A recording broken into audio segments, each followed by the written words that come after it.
नमस्कार दोस्तों। आज हम एक बेहद रोचक सवाल का जवाब ढूंढेंगे। ये गणपति का कंसेप्ट धरती पर सबसे पहले किसने दिया होगा? मेरे मन में ये सवाल काफ़ी दिनों से घूम रहा था, इसलिए मैंने चैट जीपीटी को पूछा। उसने मुझे जवाब दिया, जब भी हम गणेश जी का नाम सुनते हैं तो हमारे सामने एक छवि आती है, हाथीमुखी देवता, विघ्नहर्ता, बुद्धि और समृद्धि के देवता। लेकिन क्या आप जानते हैं कि यह स्वरूप अचानक से नहीं बना है, बल्कि हजारों सालों की उस परंपरा और विकास का एक नतीजा है। एक वैदिक काल, सबसे पहले गणपति शब्द ऋग्वेद में मिलता है।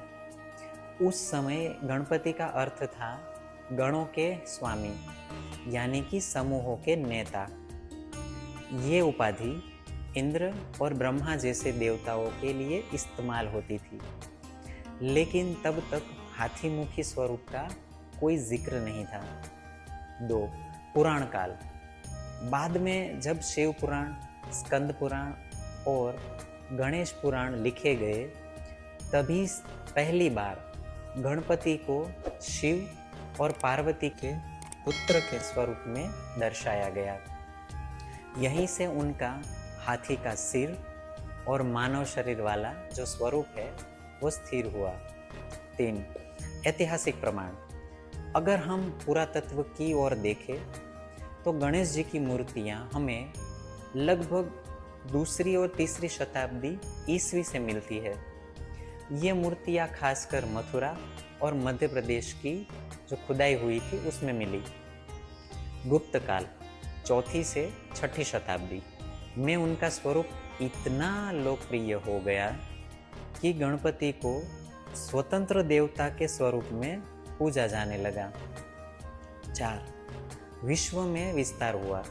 समय के साथ गणपति की पूजा भारत से बाहर भी फैल गई।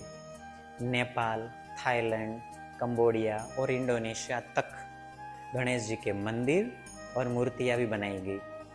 आज केवल भारत में ही नहीं, बल्कि पूरी दुनिया में विघ्नहर्ता के स्वरूप में गणपति जी पूजे जाते हैं।